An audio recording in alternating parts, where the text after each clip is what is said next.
شروع اللہ کا نام لے کر جو بڑا مہربان نہایت رحم والا ہے۔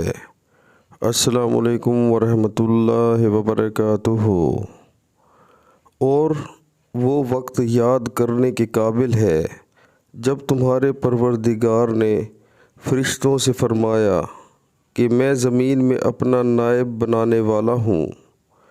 انہوں نے کہا، کیا تو اس میں ایسے شخص کو نائب بنانا چاہتا ہے جو خرابیاں کرے اور کشت و خون کرتا پھرے، اور ہم تیری تعریف کے ساتھ تسبیح و تقدیس کرتے رہتے ہیں۔ خدا نے فرمایا، میں وہ باتیں جانتا ہوں جو تم نہیں جانتے۔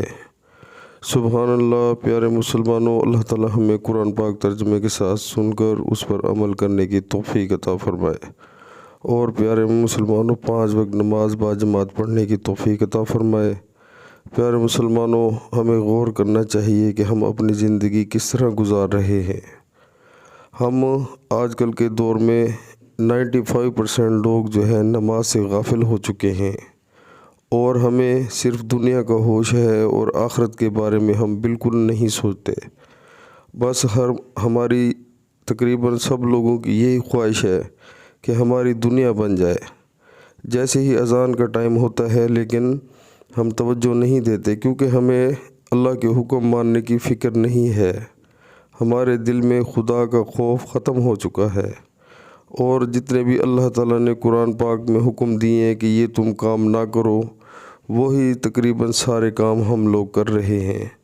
تو پیارے مسلمانوں، ہمیں غور و فکر کرنا چاہیے کہ ہم اپنی زندگی کس طرح گزار رہے ہیں۔ پیارے مسلمانوں، آج کا دن جو اللہ تعالیٰ نے ہمیں دیا ہے تو یہی موقع ہے، اسی میں توبہ طیب کر لیں۔